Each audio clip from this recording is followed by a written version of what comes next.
terpaksa menikahi nenek tua usia 60 tahun. Demi balas budi untuk jasanya di hidupku. Assalamualaikum warahmatullahi wabarakatuh. Selamat datang bunda semuanya di channel kisah cerita. Sebelum masuk ke ceritanya silahkan absen terlebih dahulu ya.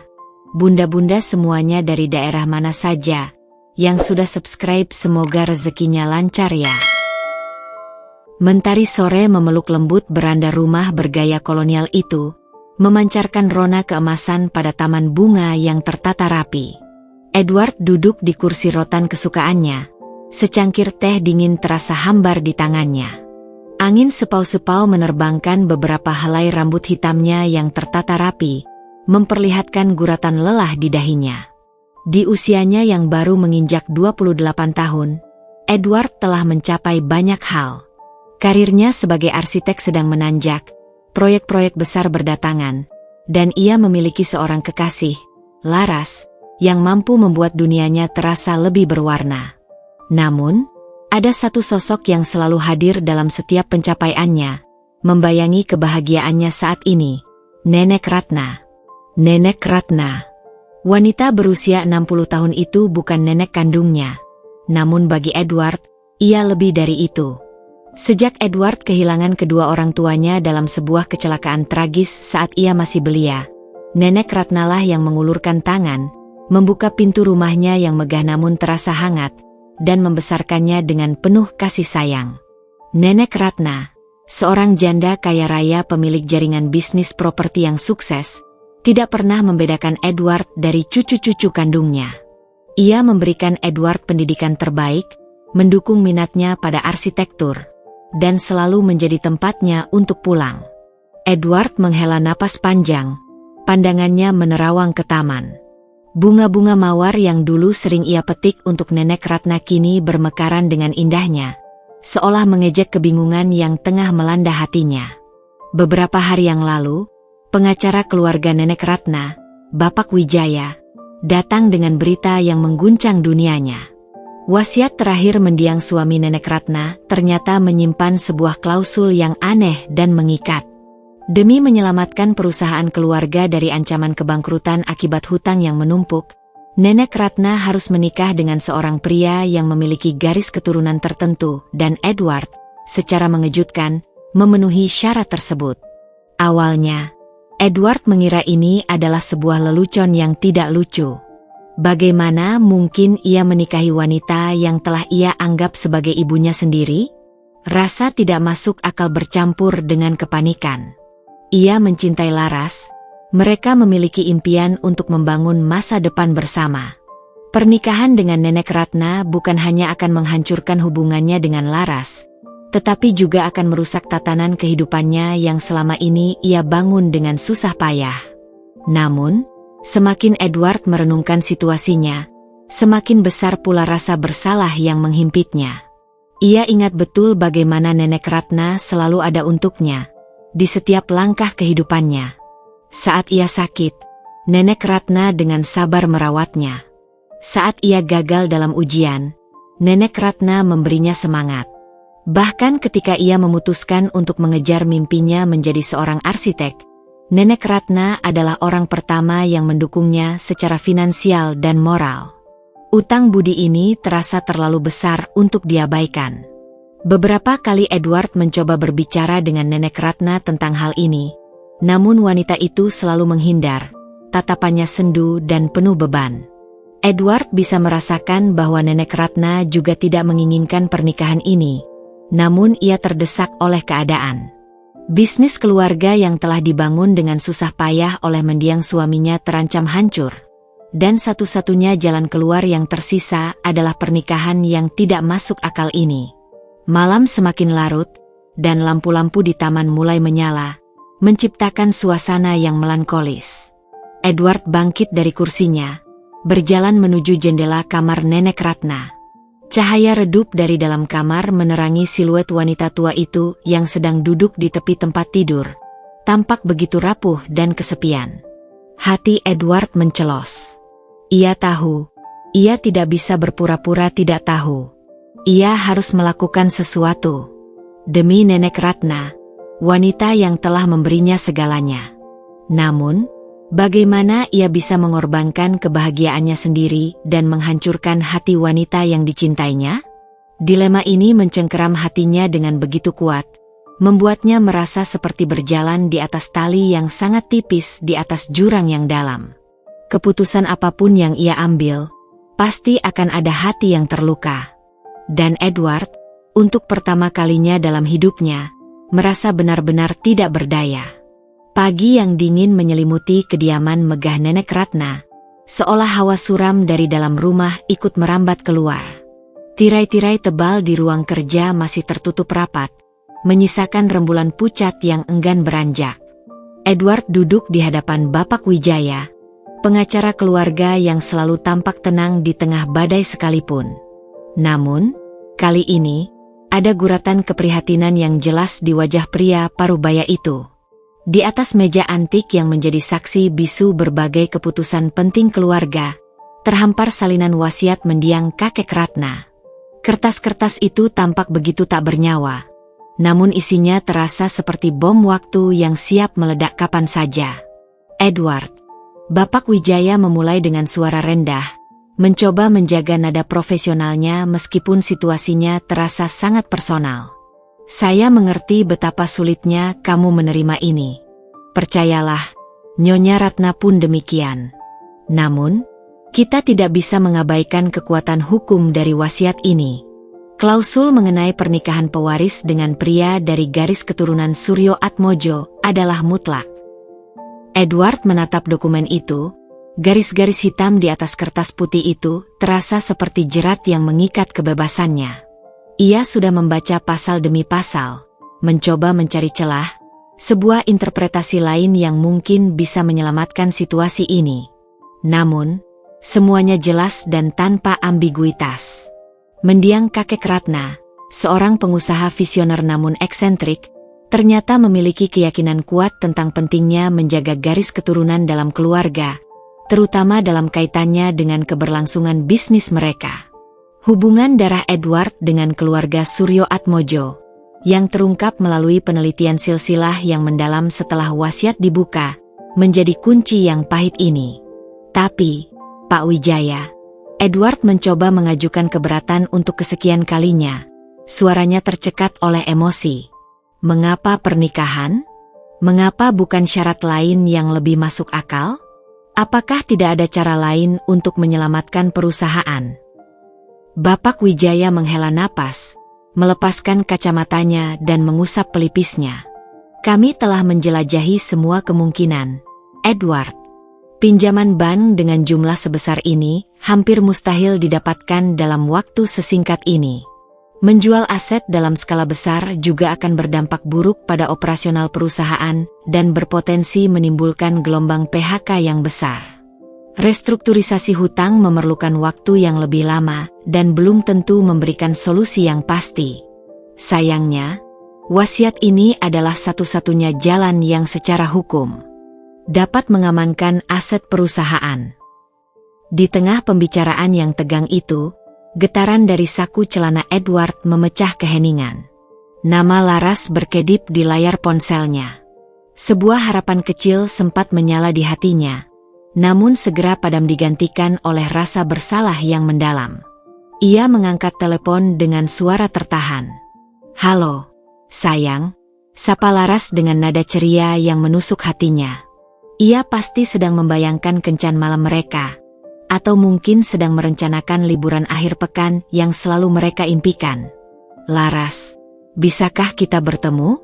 Ada hal penting yang harus kubicarakan," kata Edward, berusaha menjaga suaranya tetap tenang meskipun badai emosi sedang berkecamuk di dalam dirinya. "Tentu, Mas. Ada apa?" "Kamu terdengar serius," jawab Laras, nada cerianya sedikit memudar. Mereka bertemu di kafe senja, tempat di mana banyak kenangan indah mereka terukir. Aroma kopi dan kue coklat yang biasanya menenangkan kini terasa menyesakan bagi Edward. Laras datang dengan senyum manis di wajahnya, matanya berbinar penuh cinta. Namun, senyum itu perlahan layu saat melihat raut wajah Edward yang tegang dan pucat. Edward menarik napas dalam-dalam sebelum memulai cerita yang akan menghancurkan dunia mereka. "Sayang," Edward memulai dengan suara rendah, menggenggam tangan Laras yang terasa dingin. "Ada sesuatu yang rumit tentang Nenek Ratna dan perusahaan keluarga." Perlahan, dengan kata-kata yang berat dan sesekali terhenti karena emosi, Edward menceritakan tentang wasiat mendiang kakek Ratna, tentang ancaman kebangkrutan yang membayangi, dan tentang klausul pernikahan yang tidak masuk akal itu.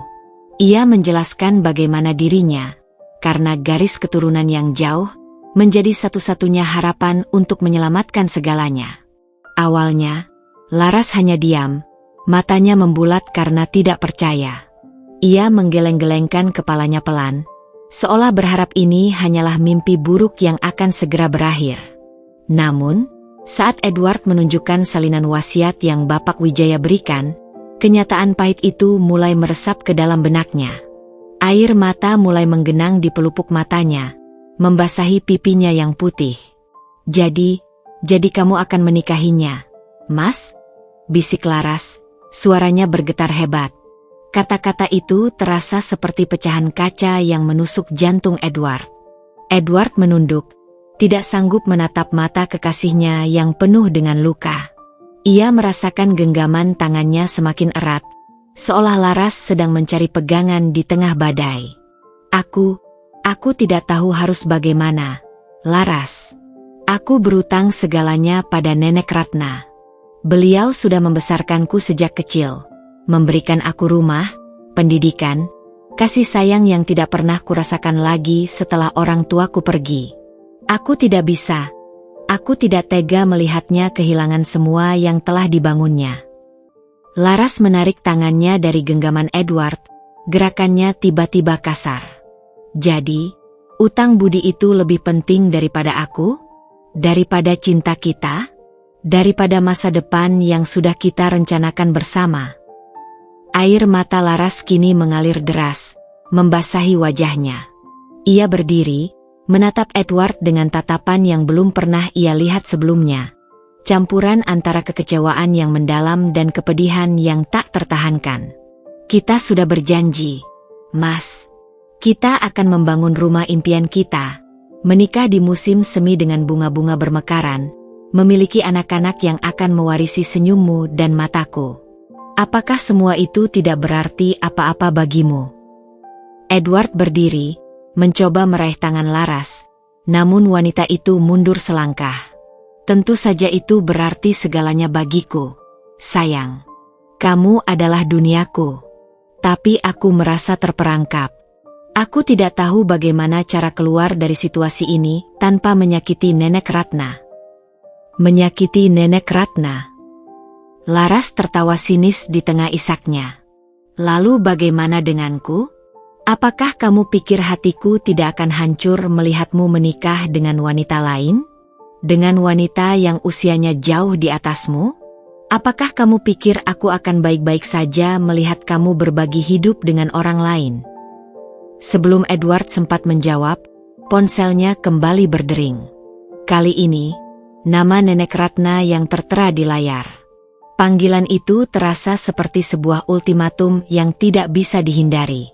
"Aku harus pergi, Laras," kata Edward dengan suara lirih, matanya memohon pengertian. Laras menggelengkan kepalanya dengan sedih. "Pergi? Pergi untuk apa, Mas?" "Untuk merencanakan pernikahanmu dengan wanita lain." Tanpa menunggu jawaban Edward, Laras berbalik dan berlari meninggalkan kafe. Air matanya terus mengalir di sepanjang jalan. Edward terpaku di tempatnya, merasakan setiap langkah Laras menjauh seperti merobek-robek hatinya. Panggilan dari Nenek Ratna di sakunya terus berdering, mengingatkannya pada pilihan pahit yang harus segera ia ambil. Di saat yang sama, ia merasakan kehancuran mimpi-mimpinya bersama Laras. Titik pemicu dalam hidupnya telah terjadi, dan Edward tahu, jalan di depannya akan penuh dengan duri dan air mata. "Sun." Kata itu kini menjadi teman setia Edward di kamar yang dulunya dipenuhi tawa dan cerita bersama Laras. Setiap sudut ruangan memancarkan kenangan akan sentuhan lembutnya, aroma parfumnya yang khas, dan janji-janji manis yang kini terasa seperti duri yang menusuk kalbu. Malam-malam Edward terasa panjang dan tanpa bintang, diisi oleh bayang-bayang wajah kecewa Laras dan pertanyaan-pertanyaan tanpa jawaban yang berputar-putar di benaknya. Ponselnya tetap membisu, sebuah monumen bisu bagi cinta yang terancam karam. Kehilangan Laras terasa seperti kehilangan sebagian dari jiwanya, sebuah lubang menganga yang membuatnya merasa kosong dan tidak berdaya. Pagi yang suram mengantarkan Edward pada pertemuan yang tak terhindarkan dengan Nenek Ratna. Langkahnya terasa berat saat menuju ruang kerja wanita itu, sebuah ruangan yang biasanya terasa hangat dan penuh kebijaksanaan, kini diselimuti aura keputusasaan. Nenek Ratna duduk tegak di balik meja kerjanya yang megah, namun sorot matanya meredup, memancarkan kesedihan yang mendalam. Di tangannya, sebuah bingkai foto usang potret mendiang kakek Ratna tergenggam erat, seolah mencari kekuatan dari masa lalu. "Edward, nak," sapa Nenek Ratna dengan suara serak, sebuah bisikan yang nyaris tak terdengar. "Bapak Wijaya sudah menjelaskan semuanya, bukan?" Edward mengangguk pelan, merasakan nyeri di dadanya melihat betapa rapuhnya wanita yang selama ini menjadi pelindungnya. "Nenek, saya sungguh tidak tahu harus mengungkapkan apa yang saya rasakan. Rasa terima kasih saya pada nenek tak terhingga. Saya tidak akan pernah melupakan semua kebaikan dan kasih sayang yang telah nenek berikan. Tapi, pernikahan ini terasa seperti mimpi buruk." Nenek Ratna menghela napas panjang, meletakkan bingkai foto itu dengan hati-hati di atas permukaan kayu yang mengkilap. "Nenek pun sama, Edward. Percayalah, nenek tidak pernah menginginkan situasi seperti ini. Ini adalah pilihan terakhir, satu-satunya jalan yang tersisa untuk menyelamatkan nama baik suamimu, warisan keluarga kita, dan mata pencaharian ratusan karyawan yang bergantung pada perusahaan ini. Apakah tidak ada celah hukum lain, Nek?" Edward mencoba mencari secercah harapan, meskipun suaranya sendiri terdengar ragu. Mungkin ada cara lain untuk mengatasi masalah keuangan ini? Pinjaman besar, penjualan aset yang tidak terlalu vital. "Sudah semua dipertimbangkan, Nak," jawab Nenek Ratna dengan nada lemah namun penuh kepastian. "Bapak Wijaya dan timnya telah bekerja keras mencari solusi alternatif. Namun, besarnya hutang dan tenggat waktu yang semakin dekat membuat semua opsi itu menjadi tidak realistis. Wasiat itu mengikat secara hukum, dan kita harus mematuhinya jika tidak ingin semuanya musnah." Edward terdiam, merasakan dinding keputusasaan semakin mengelilinginya. Ia melihat jelas beban berat yang terpikul di pundak Nenek Ratna, keputusasaan yang terpancar dari matanya. Di satu sisi, rasa iba dan keinginan untuk membalas budi begitu kuat.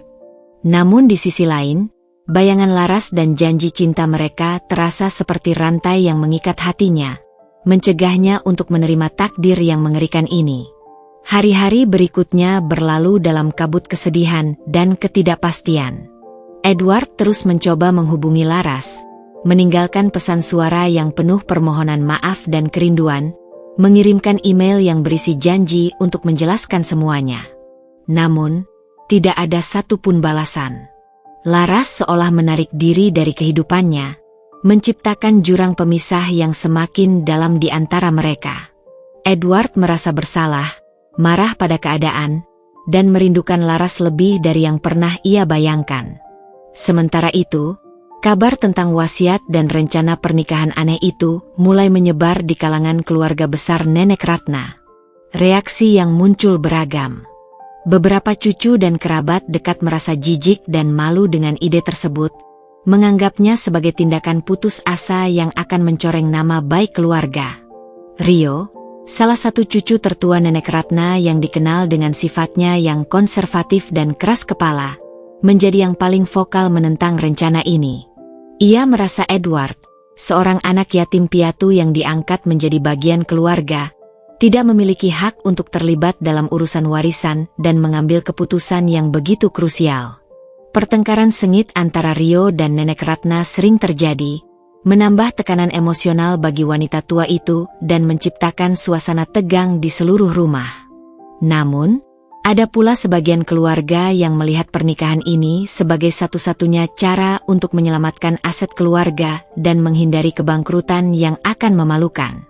Mereka mulai mendekati Edward dengan tatapan penuh harap, bahkan beberapa di antaranya mencoba membujuknya untuk menerima takdir ini demi kepentingan bersama keluarga.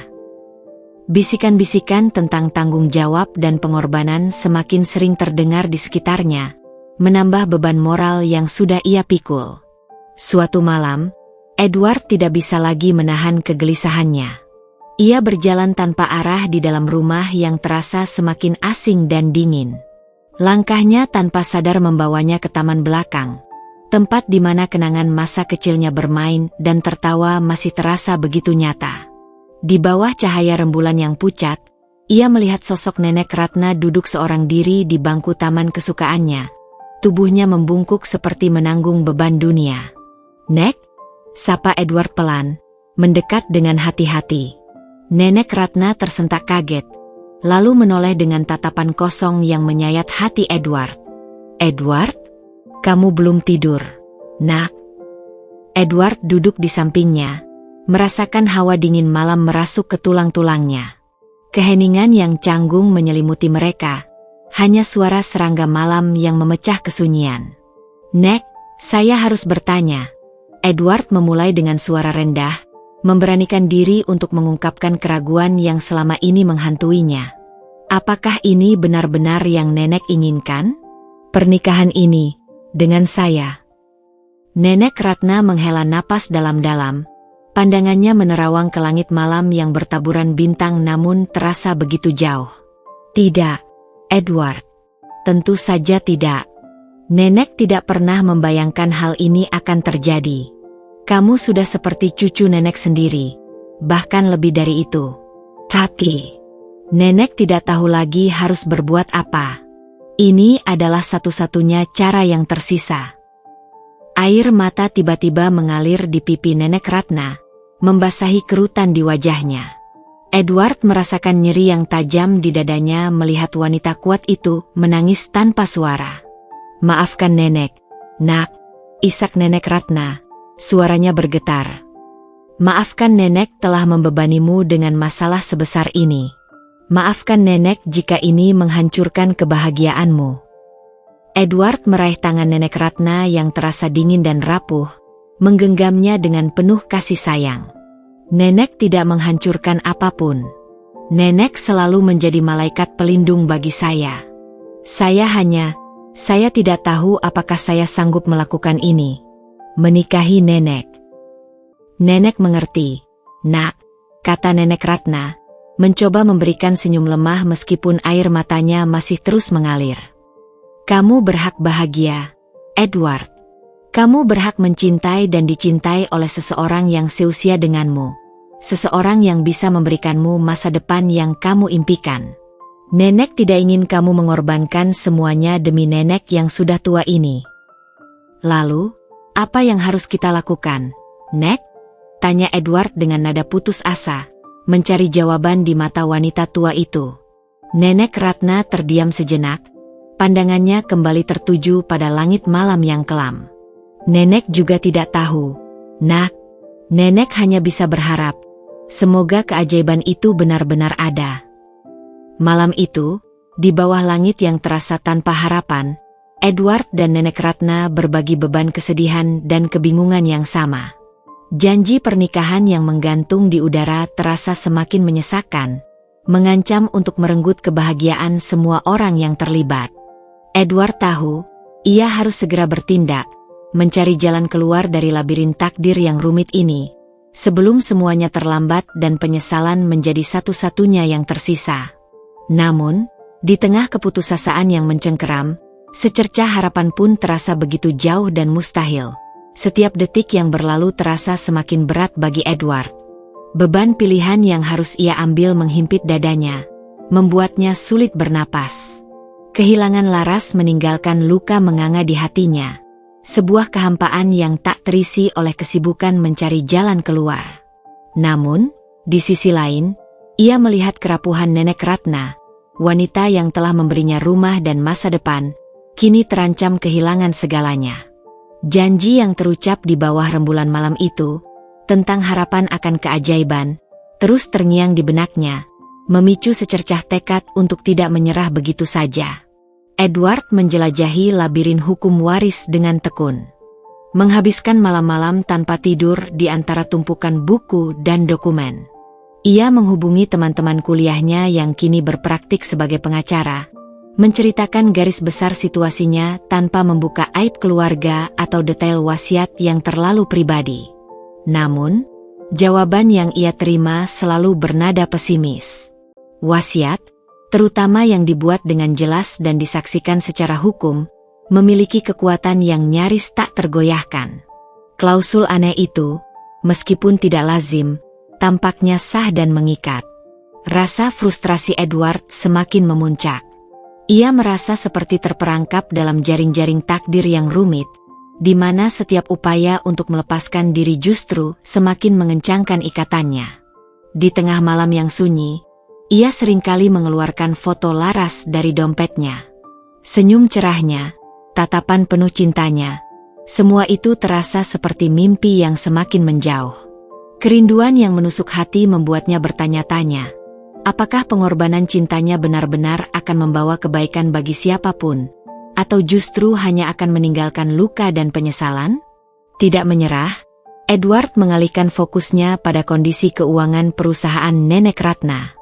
Ia mempelajari laporan keuangan dengan seksama, mencoba memahami akar permasalahan dan mencari potensi solusi di luar pernikahan yang dipaksakan ini.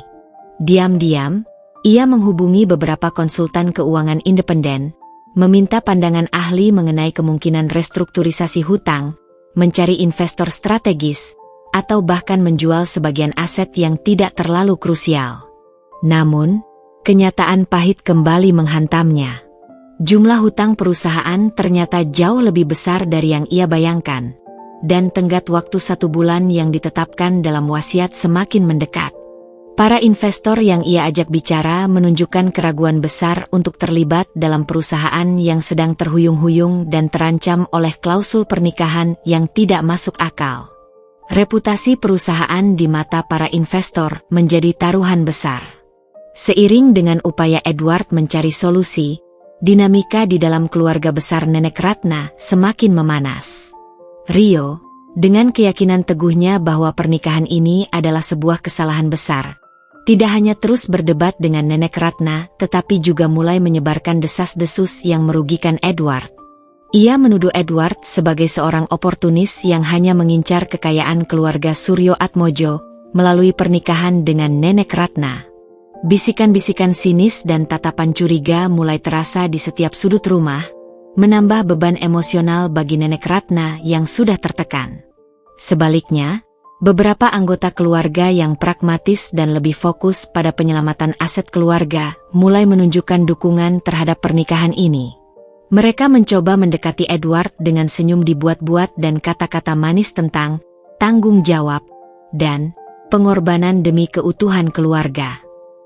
Mereka bahkan mengatur pertemuan-pertemuan canggung antara Edward dan Nenek Ratna, menciptakan suasana formal dan penuh kepalsuan di mana keduanya dipaksa untuk bersikap seolah-olah pernikahan ini adalah hal yang wajar dan diinginkan.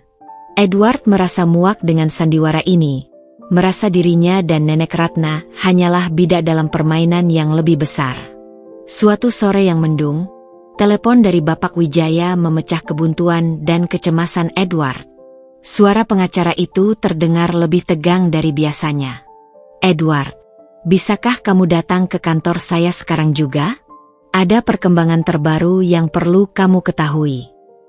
Dengan jantung berdebar-debar, Edward segera menuju kantor Bapak Wijaya. Di sana, di atas meja kerjanya yang rapi, tergeletak sebuah surat dengan kop surat yang asing. Bapak Wijaya menyodorkannya kepada Edward dengan ekspresi serius. Surat ini baru saja tiba dari pengacara keluarga Suryo Atmojo. Jelas Bapak Wijaya dengan nada hati-hati. Edward mengambil surat itu dengan tangan gemetar dan membacanya dengan saksama. Isi surat itu bagaikan pukulan telak. Keluarga Suryo Atmojo ternyata telah mengetahui detail wasiat mendiang kakek Ratna, dan mereka tidak akan tinggal diam. Mereka akan memastikan bahwa klausul pernikahan tersebut dipenuhi sesuai dengan hukum yang berlaku. Lebih lanjut, mereka telah menunjuk seorang perwakilan resmi untuk mengawasi dan memastikan kelancaran proses pernikahan antara Nenek Ratna dan Edward. Nama yang tertera di bagian bawah surat itu membuat darah Edward berdesir dingin. Bagas Suryo Atmojo. Edward merasakan firasat buruk yang menusuk. Bagas Suryo Atmojo, seorang pengusaha muda yang dikenal ambisius, agresif, dan tidak segan-segan menggunakan cara kotor untuk mencapai tujuannya dalam dunia bisnis properti yang kompetitif. Edward pernah beberapa kali berpapasan dengannya dalam acara-acara industri, dan setiap interaksi selalu diwarnai oleh aura persaingan yang tajam dan tatapan mata yang menyimpan permusuhan tersembunyi. Mengapa Bagas yang ditunjuk sebagai perwakilan keluarga? Apakah ini hanya sekadar formalitas untuk memastikan wasiat terpenuhi, atau ada agenda tersembunyi di baliknya? Mungkinkah Bagas melihat pernikahan ini sebagai kesempatan untuk mengambil alih atau melemahkan bisnis keluarga Nenek Ratna? Kedatangan Bagas Suryo Atmojo menambah lapisan konflik yang lebih rumit dan mengancam. Edward kini tidak hanya harus bergulat dengan dilema moralnya dan rasa kehilangan yang mendalam, tetapi juga harus mewaspadai potensi intrik dan ancaman dari seorang rival bisnis yang kini memiliki kepentingan langsung dalam kehidupannya. Lorong gelap yang ia lalui terasa semakin panjang dan dipenuhi dengan bayang-bayang yang mengintai. Harapan untuk menemukan cahaya di ujungnya terasa semakin tipis. Beberapa hari setelah menerima surat dari pengacara keluarga Suryo Atmojo, Edward menerima undangan resmi untuk bertemu dengan Bagas Suryo Atmojo. Pertemuan itu dijadwalkan di sebuah restoran mewah di pusat kota, tempat para pebisnis kelas atas biasa melakukan transaksi dan membangun jaringan. Edward datang dengan perasaan was-was dan penuh curiga. Ia tidak mengerti mengapa Bagas, seorang pengusaha muda yang sukses dengan jalannya sendiri, begitu tertarik untuk mengurusi pernikahan seorang nenek berusia 60 tahun dengan seorang pria yang tidak memiliki hubungan darah langsung dengan keluarga Suryo Atmojo. Saat Edward tiba di restoran yang mewah itu, Bagas sudah menunggunya di meja sudut dengan pemandangan kota yang gemerlap. Pria itu tampak karismatik dan percaya diri, dengan senyum tipis yang tidak mencapai matanya. Aura kekuasaan dan ambisi terpancar kuat darinya. Edward merasakan hawa persaingan yang dingin saat mereka berjabat tangan. "Edward, senang akhirnya bisa bertemu langsung dengan Anda," sapa Bagas dengan nada formal namun menyimpan sedikit nada mengejek. "Saya Bagas Suryo Atmojo, seperti yang Anda tahu." "Tuan Bagas," balas Edward singkat, mencoba menyembunyikan ketegangan dalam suaranya. Mereka duduk berhadapan, dan seorang pelayan segera menghampiri untuk mengambil pesanan minuman. Suasana di antara mereka terasa kaku dan penuh kewaspadaan. Setelah pelayan pergi, Bagas membuka pembicaraan dengan nada santai namun penuh maksud. "Saya diutus oleh keluarga untuk memastikan bahwa wasiat mendiang kakek Suryo Atmojo dipenuhi dengan sebagaimana mestinya," kata Bagas, menatap Edward dengan intens. "Pernikahan Nyonya Ratna adalah kunci untuk menjaga warisan keluarga kami dan menghindari hal-hal yang tidak diinginkan." "Saya mengerti," jawab Edward, berusaha tetap tenang. "Namun, seperti yang Anda ketahui, situasi ini cukup tidak lazim. Saya memiliki hubungan yang baik dengan Nenek Ratna, tetapi pernikahan bukanlah sesuatu yang pernah kami pertimbangkan." Bagas tersenyum sinis. "Tentu saja tidak lazim. Tapi wasiat adalah wasiat. Dan keluarga kami sangat menjunjung tinggi amanah leluhur. Kami tidak ingin ada pihak lain yang mencoba menghalangi atau mencari celah untuk membatalkannya." Tatapan matanya menyiratkan peringatan yang jelas. Edward merasakan tekanan yang semakin besar. Ia menyadari bahwa Bagas tidak hanya bertindak sebagai perwakilan keluarga, tetapi juga memiliki kepentingan pribadi dalam masalah ini. Mungkin ada sesuatu yang lebih dalam yang tidak ia ketahui. Apakah ada alasan khusus mengapa Anda sendiri yang ditunjuk untuk mengawasi hal ini, Tuan Bagas? Tanya Edward, mencoba menggali informasi. Bagas tertawa kecil. Tentu saja ada. Keluarga mempercayai saya untuk menangani masalah yang sensitif ini. Selain itu, ia berhenti sejenak, menatap Edward dengan tatapan meremehkan. Saya selalu tertarik dengan perkembangan bisnis properti di kota ini. Perusahaan Nyonya Ratna memiliki aset yang cukup signifikan, bukan begitu? Jawaban Bagas bagaikan tamparan bagi Edward. Ia mulai menyadari bahwa pernikahan ini mungkin bukan hanya tentang wasiat keluarga Suryo Atmojo, tetapi juga tentang kesempatan bagi Bagas untuk mendapatkan keuntungan atau bahkan mengambil alih bisnis Nenek Ratna yang sedang rapuh. Jadi, Anda di sini bukan hanya untuk memastikan wasiat terpenuhi, tapi juga untuk mengawasi aset perusahaan Nenek Ratna? Tanya Edward dengan nada menuduh. Bagas tidak menyangkalnya. Tentu saja. Kami harus memastikan bahwa warisan keluarga kami aman. Dan jika pernikahan ini tidak terjadi, aset perusahaan Nyonya Ratna akan jatuh ke tangan yayasan, yang tentu saja tidak akan menguntungkan bagi siapapun, bukan? Ia kembali tersenyum. Kali ini dengan lebih lebar namun tetap dingin. Anda mengancam? Tanya Edward, suaranya meninggi. Saya hanya menyatakan fakta, jawab Bagas dengan tenang. Waktu Anda dan Nyonya Ratna semakin menipis. Sesuai wasiat, pernikahan harus terjadi dalam waktu 1 bulan sejak dibacakan. Itu berarti Anda memiliki kurang dari 2 minggu lagi. Jika pernikahan ini tidak terjadi, maka, Anda bisa membayangkan sendiri konsekuensinya. Bagas kemudian mengeluarkan sebuah amplop dari dalam jasnya dan meletakkannya di atas meja. Ini adalah draft perjanjian pranikah yang telah disiapkan oleh pengacara kami. Kami ingin memastikan bahwa semua aset Nyonya Ratna tetap terlindungi dan tidak ada pihak lain yang mencoba mengambil keuntungan dari situasi ini. Edward menatap amplop itu dengan jijik. Perjanjian pranikah? Seolah-olah pernikahan ini adalah sebuah transaksi bisnis yang dingin dan penuh perhitungan. Ia merasa muak dengan campur tangan Bagas dan arogansinya. Saya tidak mengerti mengapa Anda begitu terlibat dalam masalah pribadi keluarga kami, kata Edward dengan nada marah. Karena ini juga menyangkut warisan keluarga kami, jawab Bagas dengan tegas.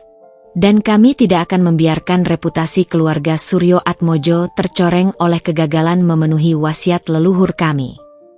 Pertemuan itu berakhir dengan ultimatum yang jelas dari Bagas. Edward dan Nenek Ratna harus segera memutuskan. Waktu semakin menipis, dan konsekuensi dari tidak memenuhi wasiat akan sangat berat. Edward merasa semakin terpojok. Ia tidak hanya harus menghadapi dilema moralnya dan kesedihan atas kehilangan Laras, tetapi juga harus berhadapan dengan seorang rival bisnis yang licik dan memiliki kepentingan tersembunyi dalam pernikahan yang tidak diinginkannya ini. Jaring-jaring keputusasaan semakin mengikatnya, dan bayangan masa depan yang suram semakin nyata. Edward kembali ke kediaman Nenek Ratna dengan langkah gontai. Pikirannya dipenuhi oleh percakapan dingin dan penuh perhitungan dengan Bagas Suryo Atmojo. Kata-kata pria itu, tentang warisan keluarga dan aset perusahaan, terus terngiang di benaknya, menghilangkan sisa-sisa harapan akan solusi yang lebih baik. Amplop berisi draft perjanjian pranikah terasa seperti beban timah di tangannya. Sebuah pengingat nyata bahwa pernikahan ini, jika terjadi, akan menjadi transaksi tanpa kehangatan dan cinta. Malam itu, di ruang kerja yang remang-remang, Edward menyampaikan semua detail pertemuannya dengan Bagas kepada Nenek Ratna. Ia menceritakan ultimatum yang diberikan, tentang waktu yang semakin menipis, dan kecurigaannya yang kuat terhadap motif tersembunyi Bagas. Nenek Ratna mendengarkan dengan seksama. Setiap kata yang keluar dari bibir Edward semakin memperdalam kerutan di dahinya dan meredupkan sorot matanya yang biasanya penuh kebijaksanaan.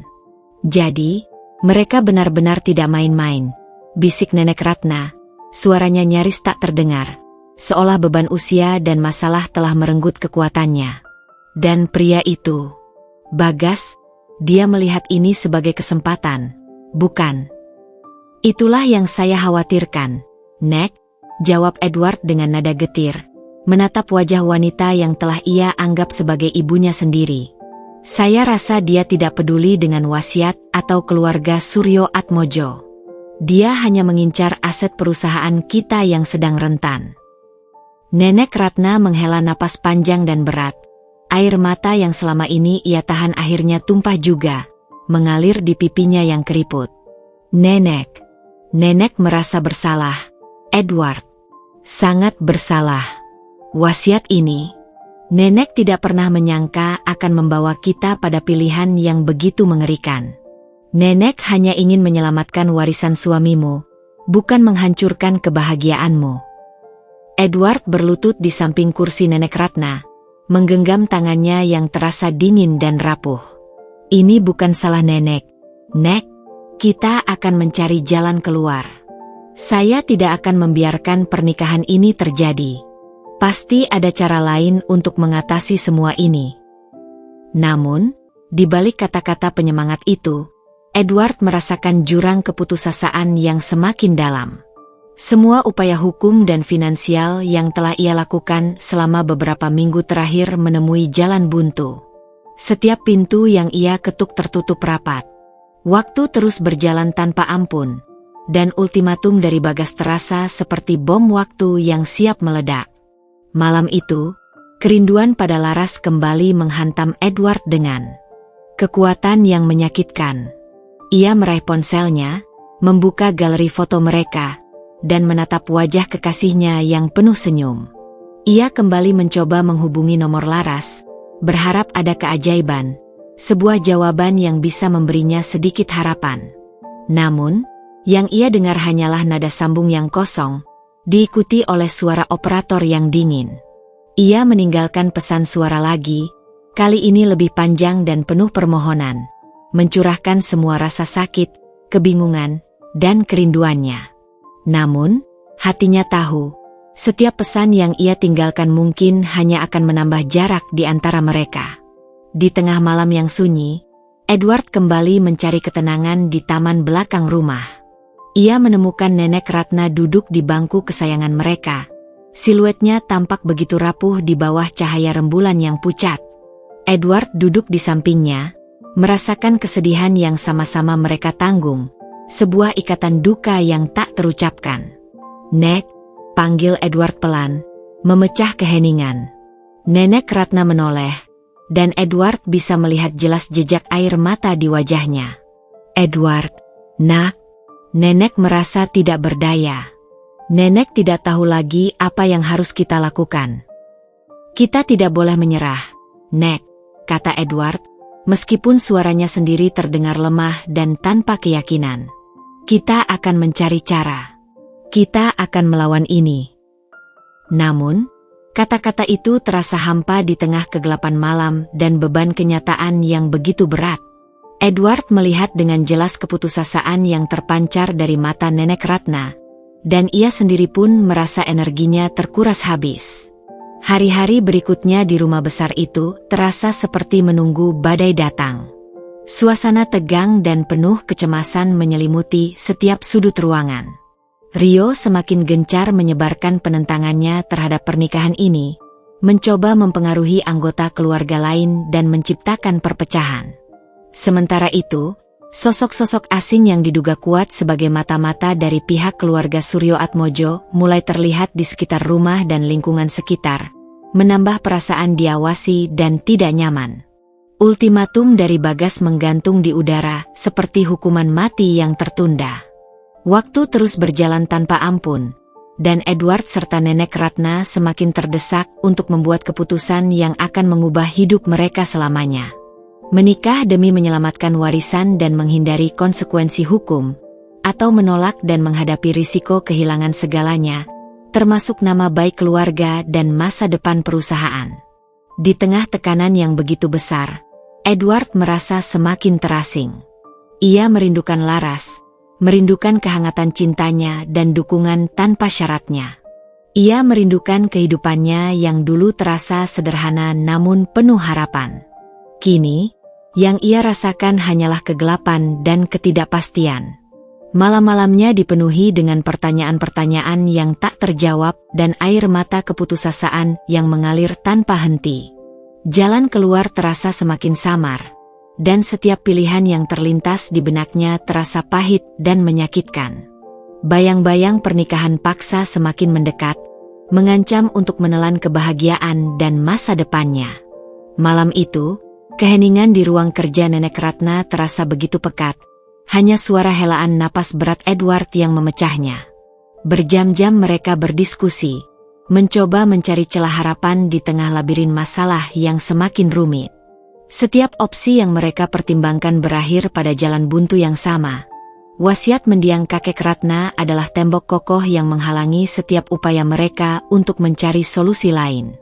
Menolak wasiat berarti menyerah pada kebangkrutan, kehilangan segalanya, dan mengecewakan banyak pihak yang bergantung pada perusahaan keluarga.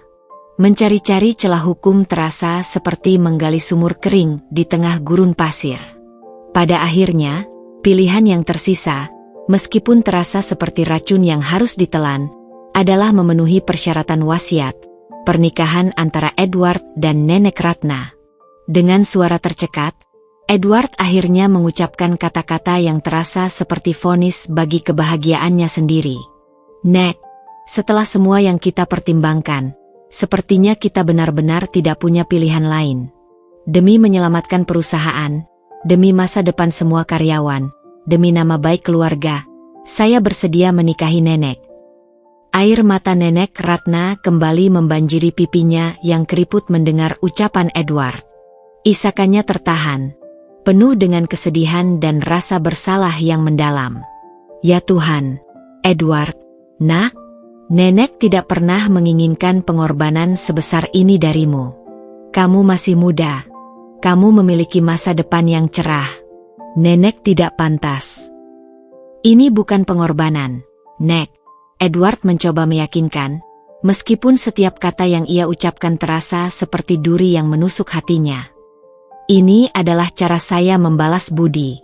Nenek sudah memberikan saya rumah, keluarga, pendidikan, dan kasih sayang yang tak ternilai harganya. Sekarang, giliran saya untuk berada di sisi Nenek dan membantu sebisa saya." Keputusan itu diambil dalam atmosfer yang syarat dengan kesedihan dan keputusasaan. Meskipun keduanya sama-sama tidak menginginkan pernikahan ini, mereka merasa terperangkap dalam keadaan yang memaksa mereka untuk mengambil langkah yang menyakitkan. Sebuah kesepakatan diam-diam tercipta di antara mereka, sebuah janji tanpa cinta yang didasari oleh rasa tanggung jawab dan balas budi. Keesokan harinya, suasana di rumah besar Nenek Ratna berubah menjadi aneh dan serba cepat. Keluarga yang mendukung pernikahan ini, yang mayoritas didorong oleh kekhawatiran akan nasib perusahaan, mulai bergerak dengan efisien.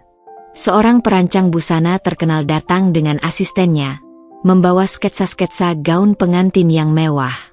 Nenek Ratna, meskipun tampak pucat dan lesu, berusaha memberikan senyum tegar saat memilih desain gaun berwarna putih gading dengan detail renda yang rumit.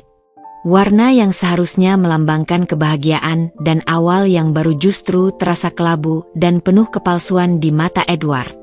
Para pekerja mulai menghias taman belakang rumah dengan rangkaian bunga-bunga indah, menciptakan suasana romantis yang terasa ironis dan menyakitkan. Lampu-lampu hias dipasang, lilin-lilin aromaterapi dinyalakan, seolah-olah pernikahan ini adalah perayaan cinta yang tulus. Edward hanya bisa mengamati semua itu dengan hati hancur, merasa seperti sedang menyaksikan sebuah sandiwara yang dipaksakan. Sementara itu, Rio dan beberapa anggota keluarga yang masih menentang pernikahan ini menarik diri. Mereka tidak ikut campur dalam persiapan dan hanya melontarkan sindiran-sindiran pedas di belakang punggung Edward dan Nenek Ratna. Namun, suara mereka semakin terpinggirkan oleh desakan mayoritas keluarga yang ingin masalah ini segera diselesaikan demi stabilitas perusahaan dan nama baik keluarga. Bagas Suryo Atmojo juga semakin intensif menghubungi Edward dan Bapak Wijaya. Ia terus menanyakan perkembangan persiapan pernikahan dan mendesak agar perjanjian pranikah segera ditandatangani. Setiap kali Edward berbicara dengannya, ia merasakan aura dingin dan perhitungan yang semakin kuat. Bagas seolah-olah sedang menunggu saat yang tepat untuk memetik buah dari situasi yang rumit ini. Di tengah kesibukan persiapan pernikahan yang terasa hampa dan tanpa makna, pikiran Edward tidak pernah lepas dari Laras. Ia terus mengirim pesan singkat dan mencoba menghubungi nomor teleponnya, namun tidak ada satupun respons. Kehilangan Laras terasa semakin nyata dan permanen, seperti ada bagian penting dari dirinya yang telah hilang bersamanya. Edward merasa semakin terisolasi, terperangkap dalam pernikahan yang tidak diinginkannya dan semakin menjauh dari wanita yang dicintainya. Hari pernikahan semakin mendekat, terasa seperti langkah kaki menuju hukuman mati. Undangan sederhana namun elegan telah disebar kepada keluarga dan kerabat dekat. Edward melihat namanya tercetak berdampingan dengan nama Nenek Ratna di kartu undangan itu, sebuah kenyataan pahit yang membuatnya merasa seperti ditusuk ribuan jarum. Ia akan menikahi wanita yang seharusnya menjadi neneknya, di bawah tatapan mata keluarga dan teman-teman, demi sebuah wasiat kuno dan untuk menyelamatkan masa depan banyak orang. Pada malam sebelum hari pernikahan, Edward kembali duduk di beranda kenangan, tempat di mana ia sering menghabiskan waktu merenung. Ia memandang taman yang telah disulap menjadi tempat pernikahan yang indah, namun keindahannya tidak mampu menyentuh hatinya yang sedang berduka. Ia teringat akan janji-janjinya kepada Laras, tentang pernikahan impian mereka yang penuh cinta, tawa, dan kebahagiaan. Janji itu kini terasa seperti duri tajam yang terus mengoyak-oyak hatinya. Air mata Edward akhirnya tumpah, mengalir tanpa bisa ia tahan. Ia merasa gagal, bukan hanya sebagai seorang kekasih yang tidak mampu mempertahankan cintanya, tetapi juga sebagai seorang pria yang terpaksa menyerah pada takdir yang tidak diinginkannya. Ia terpaksa mengorbankan kebahagiaannya sendiri demi rasa balas budi, terperangkap dalam pernikahan yang tidak pernah ia bayangkan dalam mimpi terburuknya sekalipun. Malam itu, di bawah langit Jakarta yang gelap dan sunyi, Edward merasa benar-benar sendirian. Meskipun besok ia akan berdiri di altar bersama seorang wanita yang seharusnya menjadi neneknya, di hadapan semua orang yang mengenalnya. Mentari pagi di hari itu bersinar terang, memantulkan cahayanya pada dekorasi bunga-bunga yang memenuhi taman rumah Nenek Ratna. Namun, kecerahan alam kontras dengan kegelapan yang merayapi hati Edward. Rumah besar itu ramai oleh kehadiran keluarga dan kerabat, sebuah kerumunan yang berkumpul bukan untuk merayakan cinta, melainkan untuk menyaksikan pemenuhan wasiat dan menyelamatkan aset perusahaan. Suara bisik-bisik penasaran, tatapan iba yang tersembunyi, dan senyum canggung bercampur dengan alunan musik klasik yang melankolis, menciptakan atmosfer tegang dan tidak nyaman di setiap sudut ruangan. Edward berdiri tegak di ujung altar yang dihias dengan rangkaian bunga serba putih, mengenakan setelan jas berwarna arang yang terasa membebani tubuhnya. Pandangannya terpaku lurus ke depan, berusaha mengisolasi diri dari tatapan kasihan dan curiga yang ia rasakan dari para tamu. Di sampingnya, Bapak Wijaya berdiri dengan wajah sendu, bertindak sebagai wali nikah Nenek Ratna. Aura kesedihan terpancar jelas dari raut wajahnya. Saat Nenek Ratna muncul, didampingi oleh kedua cucu perempuannya yang tampak tegar namun menyimpan kesedihan, Edward merasakan jantungnya mencelos. Wanita itu mengenakan gaun pengantin putih gading yang elegan dengan detail rendah halus, sebuah busana yang seharusnya melambangkan kebahagiaan seorang pengantin wanita. Namun, di tubuh Nenek Ratna, gaun itu justru terasa ironis, sebuah simbol dari pernikahan yang dipaksakan. Langkahnya anggun namun lambat, dan Edward bisa melihat jelas jejak air mata yang telah mengering di pipinya, serta kesedihan mendalam yang terpancar dari mata sayunya. Ketika Nenek Ratna berdiri di hadapannya di altar, di bawah kubah bunga yang seharusnya menjadi saksi janji cinta, Edward merasakan gelombang emosi yang kuat menghantamnya. Ia melihat bukan seorang wanita yang akan menjadi istrinya, melainkan sosok seorang ibu yang penuh kasih sayang, yang telah merawat dan membesarkannya sejak ia kehilangan kedua orang tuanya. Tatapan mata mereka bertemu, dan dalam sekejap, Edward bisa membaca penyesalan yang sama-sama mereka rasakan, kepasrahan yang pahit terhadap takdir yang tidak mereka inginkan. Upacara pernikahan dimulai dengan suara penghulu yang membacakan ayat-ayat suci dan menyampaikan nasihat pernikahan tentang cinta, kesetiaan, dan kebersamaan. Kata-kata itu terasa begitu hampa dan tidak relevan bagi situasi yang mereka hadapi, seperti sebuah drama yang dipentaskan tanpa adanya emosi yang tulus. Edward mengucapkan janji pernikahan dengan suara datar dan tanpa ekspresi. Setiap kata yang ia lontarkan terasa seperti pengkhianatan terhadap cintanya pada Laras dan masa depannya sendiri. Tiba saatnya Nenek Ratna mengucapkan janjinya. Suaranya bergetar, diwarnai oleh emosi yang bercampur aduk antara kesedihan dan ketegasan. Ia berjanji untuk menjadi istri yang baik dan setia. Meskipun tatapan matanya yang bertemu dengan Edward menyimpan kesedihan yang mendalam dan rasa bersalah yang tak terucapkan. Setelah janji diucapkan dan cincin emas tersemat di jari masing-masing, mereka secara resmi menjadi suami dan istri di mata hukum dan agama. Tepuk tangan meriah dari para tamu terasa seperti gema yang hampa di telinga Edward, sebuah perayaan yang tidak memiliki kegembiraan sejati. Ia melihat beberapa anggota keluarga tersenyum lega, mungkin karena wasiat telah terpenuhi dan masa depan perusahaan tampak lebih aman. Namun, ia juga menangkap tatapan iba dan kebingungan dari beberapa teman dekat dan kerabat yang mengetahui hubungannya dengan Laras, tatapan yang seolah bertanya, "Apa yang telah kamu lakukan?" Setelah upacara yang terasa begitu panjang dan menyiksa selesai, Edward dan Nenek Ratna berjalan berdampingan menuju ruang resepsi yang telah didekorasi dengan mewah. Mereka disambut oleh ucapan selamat yang terasa formal dan pelukan canggung dari para tamu. Edward berusaha membalas dengan senyum sopan yang dipaksakan, namun hatinya terasa dingin dan kosong. Ia terus mencari sosok Laras di antara kerumunan, berharap ada keajaiban dan wanita itu akan muncul, namun kekasihnya tidak ada di sana. Kenyataan pahit itu semakin menguatkan rasa kehilangan dan penyesalannya yang mendalam. Di ruang resepsi yang ramai, Bagas Suryo Atmojo menghampiri Edward dengan senyum kemenangan yang tidak bisa disembunyikannya. "Selamat, Edward," katanya sambil menjabat tangan Edward dengan erat, tatapannya penuh kemenangan.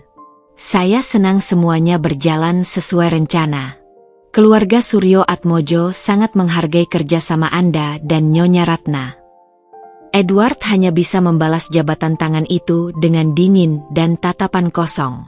Ia merasa jijik dengan kehadiran Bagas dan perannya yang begitu besar dalam pernikahan yang tidak diinginkannya ini, merasa seperti menjadi pion dalam permainan licik pria itu. Selama resepsi berlangsung, Edward berusaha menjaga jarak dari Nenek Ratna, merasa canggung dan tidak nyaman dengan status pernikahan mereka yang baru. Ia melihat Nenek Ratna berbicara dengan beberapa kerabatnya, sesekali memberikan senyum tipis namun tatapannya tetap sendu dan penuh beban. Mereka berdua seperti dua orang asing yang terpaksa berbagi nasib yang sama, terikat oleh janji palsu di bawah kubah pernikahan yang seharusnya sakral. Saat malam semakin larut dan para tamu mulai berpamitan, Edward merasa tidak tahan lagi dengan kepura-puraan dan tekanan yang menyesakan.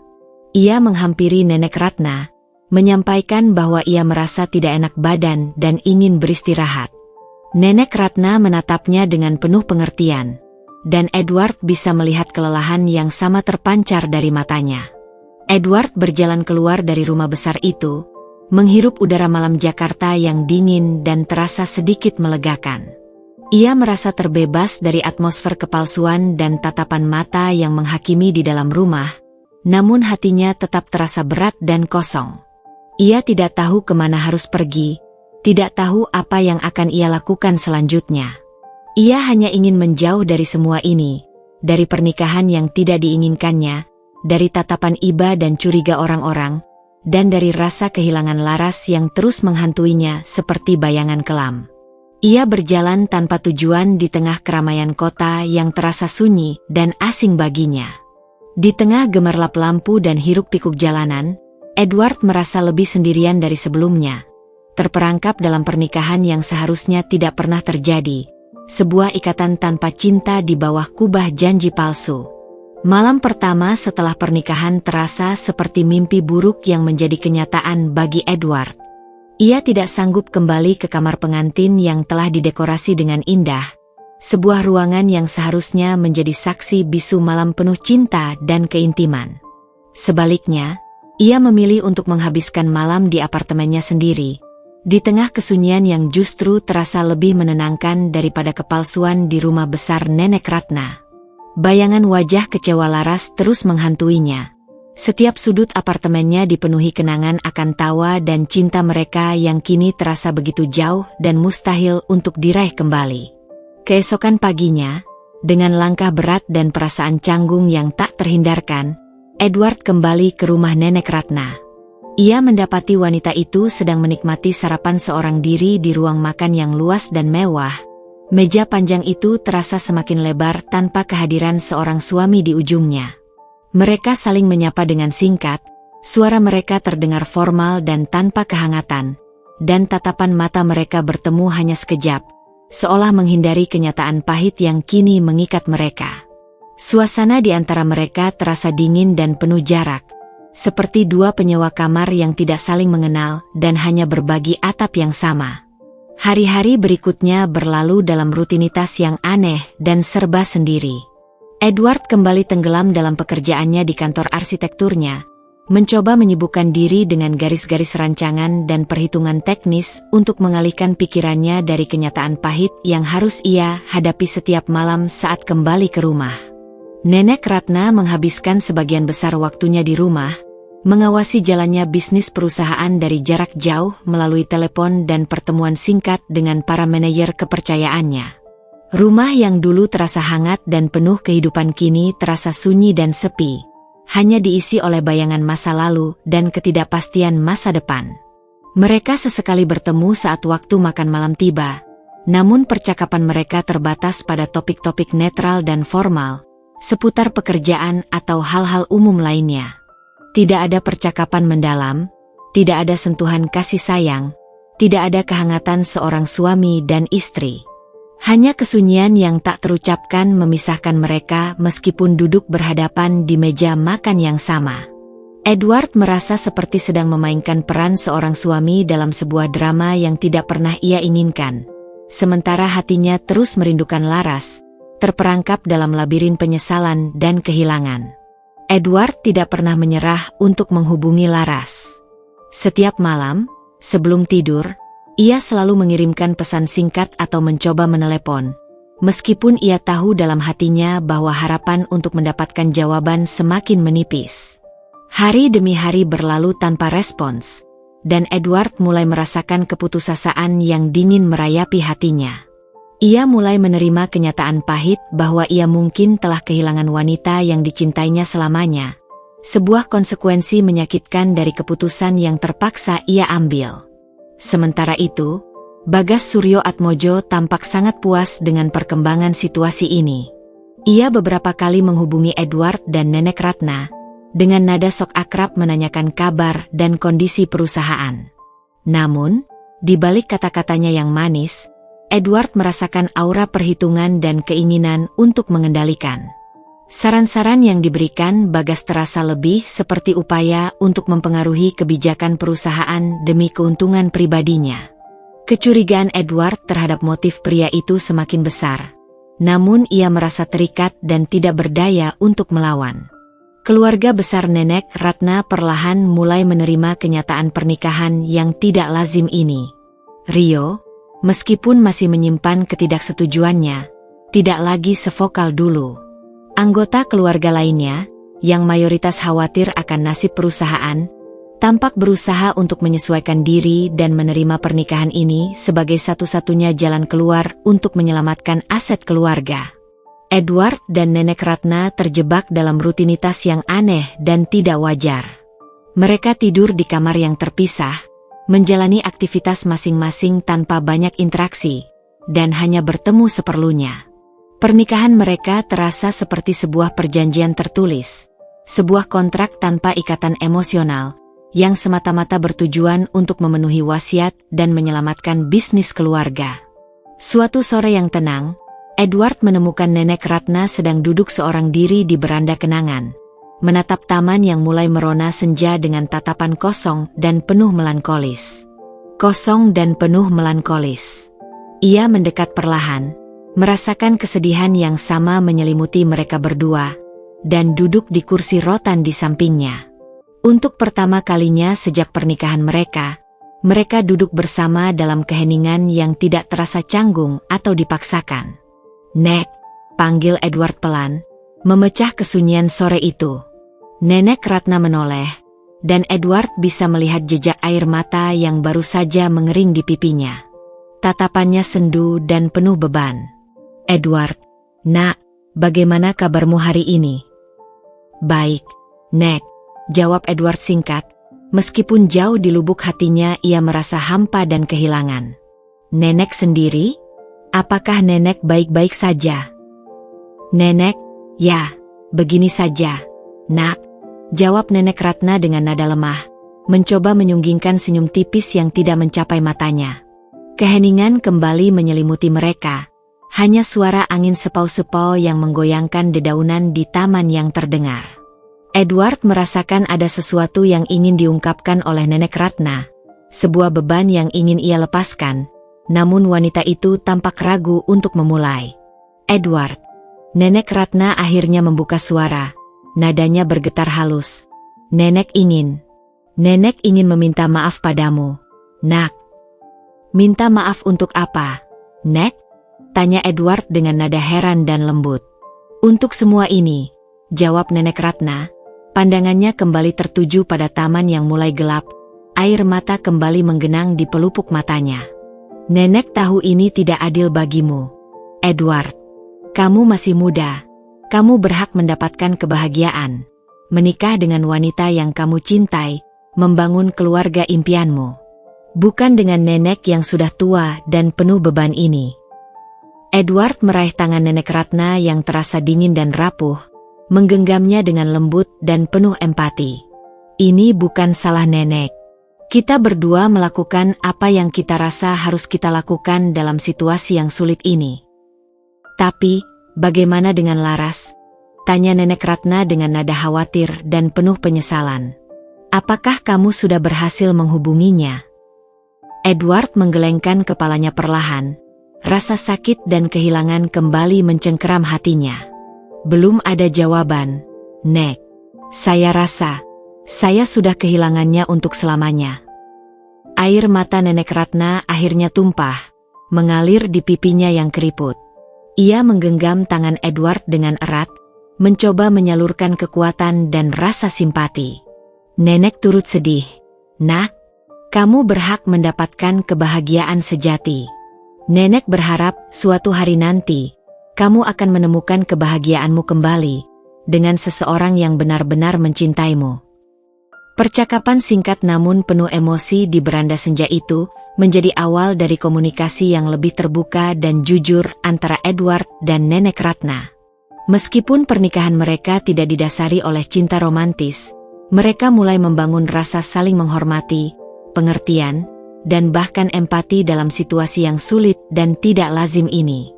Mereka berdua adalah korban dari keadaan, terikat oleh sebuah wasiat kuno dan tanggung jawab yang berat. Namun di tengah kehampaan pernikahan mereka, secercah rasa kemanusiaan mulai tumbuh. Sejak malam percakapan yang jujur di beranda senja, sebuah perubahan subtil namun signifikan mulai merayapi hubungan antara Edward dan Nenek Ratna. Dinding formalitas yang selama ini memisahkan mereka perlahan runtuh, digantikan oleh jembatan kecil yang terbuat dari rasa saling pengertian dan empati. Mereka mulai berbagi lebih banyak, tidak hanya tentang urusan perusahaan atau hal-hal remeh, tetapi juga tentang beban emosi dan kekhawatiran yang masing-masing pikul. Meskipun benih cinta romantis tidak mungkin tumbuh di antara mereka, sebuah rasa hormat dan kepedulian yang tulus mulai bersemi, mengikat mereka sebagai dua individu yang sama-sama menjadi korban dari takdir yang tidak mereka pilih. Edward mulai melihat sisi rentan Nenek Ratna, di balik citranya sebagai wanita pengusaha yang tangguh. Ia melihat seorang wanita tua yang kesepian, merindukan kehangatan keluarga yang sejati dan merasa terasing di rumahnya sendiri. Nenek Ratna, pada gilirannya, menyaksikan beban berat yang dipikul Edward, rasa bersalah yang terus menghantuinya atas Laras, dan usahanya yang gigih untuk tetap bertanggung jawab terhadapnya dan perusahaan meskipun hatinya terluka dan kehidupannya terasa hampa. Mereka mulai menghabiskan lebih banyak waktu bersama dalam diam, terkadang duduk berdampingan di taman yang dulu menjadi saksi bisu kesedihan mereka, atau menonton acara televisi di ruang keluarga yang luas, berbagi keheningan yang kini terasa lebih nyaman daripada percakapan formal. Edward bahkan mulai menawarkan bantuannya dalam beberapa urusan perusahaan, memberikan perspektif segar dari sudut pandangnya sebagai seorang arsitek, yang ternyata cukup membantu dalam beberapa proyek pengembangan properti. Namun, bayangan Bagas Suryoatmojo terus menjadi ancaman yang mengintai. Pria itu semakin sering menghubungi Nenek Ratna. Suaranya penuh kepalsuan dan saran-saran yang ia berikan seringkali terasa mencurigakan, lebih mengarah pada upaya untuk mengendalikan kebijakan perusahaan daripada benar-benar menjaga kepentingan keluarga Suryoatmojo. Edward merasakan instingnya berteriak, memperingatkannya bahwa Bagas memiliki agenda tersembunyi yang bisa membahayakan mereka. Suatu sore, saat Bagas datang berkunjung dengan senyum licik di wajahnya, Edward tidak bisa lagi menahan diri untuk tidak terlibat dalam percakapan mereka.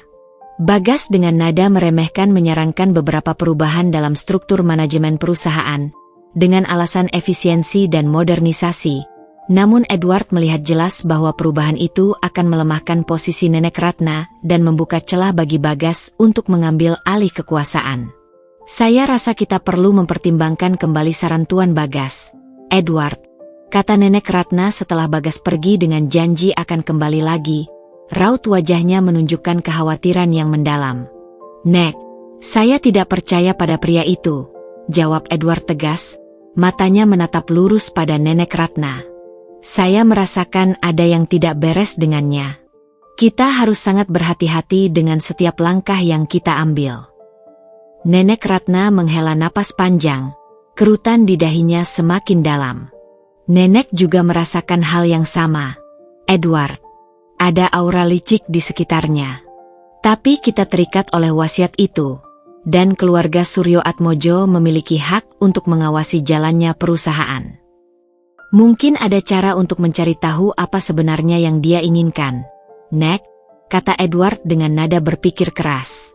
Kita tidak bisa terus membiarkan dia ikut campur dan berpotensi menghancurkan semua yang telah kakek bangun. Sejak saat itu, Edward dan Nenek Ratna diam-diam memulai sebuah misi rahasia untuk mengumpulkan informasi tentang Bagas Suryoatmojo.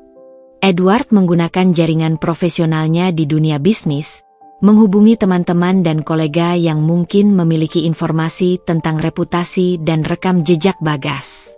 Ia mencari tahu tentang proyek-proyeknya sebelumnya, gaya kepemimpinannya, dan apakah ada desas-desus tentang praktik bisnisnya yang tidak etis. Sementara itu, Nenek Ratna meminta bantuan Bapak Wijaya, satu-satunya orang yang benar-benar ia percayai. Bapak Wijaya, dengan kehati-hatian dan kebijaksanaannya, mulai menyelidiki lebih dalam tentang latar belakang keluarga Suryoatmojo, mencari tahu tentang hubungan mereka dengan mendiang kakek Ratna, dan apakah ada motif tersembunyi di balik penunjukan Bagas sebagai perwakilan. Mereka melakukan semua ini secara diam-diam, tanpa sepengetahuan anggota keluarga yang lain, terutama Rio yang masih menyimpan prasangka buruk terhadap Edward dan bisa saja salah mengartikan tindakan mereka. Edward dan Nenek Ratna merasa bahwa mereka harus bekerja sama secara rahasia untuk melindungi perusahaan dan diri mereka sendiri dari potensi ancaman yang mereka rasakan dari Bagas. Kepercayaan mulai tumbuh di antara mereka, sebuah ikatan yang terbentuk bukan karena cinta pernikahan, tetapi karena tujuan bersama untuk melindungi apa yang menjadi hak mereka. Di tengah kesibukan mereka mengumpulkan informasi tentang Bagas, Edward tidak pernah benar-benar melupakan Laras. Meskipun tidak ada kabar darinya, ia sesekali melihat akun media sosial Laras melalui akun seorang teman, hanya untuk memastikan bahwa wanita yang dicintainya itu baik-baik saja. Ia melihat foto-foto Laras yang tampak ceria, Namun Edward bisa menangkap kesedihan yang tersembunyi di balik senyumnya. Rasa bersalah karena telah menyakiti Laras dan rasa kehilangan karena telah kehilangan cintanya terus menghantuinya, menjadi bayangan kelam di balik topeng pernikahan palsunya. Meskipun pernikahan mereka tidak didasari oleh cinta, Edward dan Nenek Ratna mulai menemukan kekuatan dalam kebersamaan saat menghadapi ancaman dari luar. Mereka menjadi sekutu dalam diam, berbagi kekhawatiran melalui tatapan dan isyarat, dan bekerja sama untuk melindungi warisan keluarga dan masa depan perusahaan. Hubungan mereka perlahan bertransformasi dari sekadar formalitas pernikahan yang dipaksakan menjadi sebuah kemitraan yang didasari oleh rasa saling menghormati, kepercayaan yang tumbuh perlahan, dan tujuan bersama untuk mengungkap kebenaran di balik tirai wasiat dan ambisi tersembunyi. Dengan hati-hati dan diam-diam, Edward dan Bapak Wijaya bekerja sama untuk mengumpulkan informasi tentang Bagas Suryoatmojo. Edward menggunakan koneksi lamanya di dunia bisnis, bertanya kepada rekan-rekan seprofesi dan mantan kolega tentang reputasi dan sepak terjang Bagas. Bapak Wijaya, dengan keahliannya sebagai seorang pengacara, menelusuri catatan publik dan dokumen perusahaan yang pernah melibatkan Bagas. Awalnya, jejak Bagas tampak bersih dan profesional. Ia dikenal sebagai pengusaha muda yang cerdas dan sukses, dengan beberapa proyek properti yang berhasil. Namun, semakin dalam mereka mencari, semakin banyak pula kejanggalan yang mereka temukan. Beberapa mantan mitra bisnis Bagas memberikan testimoni anonim tentang praktik bisnisnya yang agresif dan terkadang tidak etis. Ada desas-desus tentang upaya pengambil alihan perusahaan secara paksa dan manipulasi laporan keuangan. Titik terang muncul ketika Bapak Wijaya menemukan catatan tentang sebuah perusahaan properti kecil yang pernah hampir bangkrut dan kemudian diambil alih oleh perusahaan Bagas dengan harga yang sangat rendah. Setelah ditelusuri lebih lanjut, terungkap bahwa perusahaan tersebut memiliki aset yang cukup signifikan namun sengaja dibuat tampak merugi melalui serangkaian transaksi yang mencurigakan.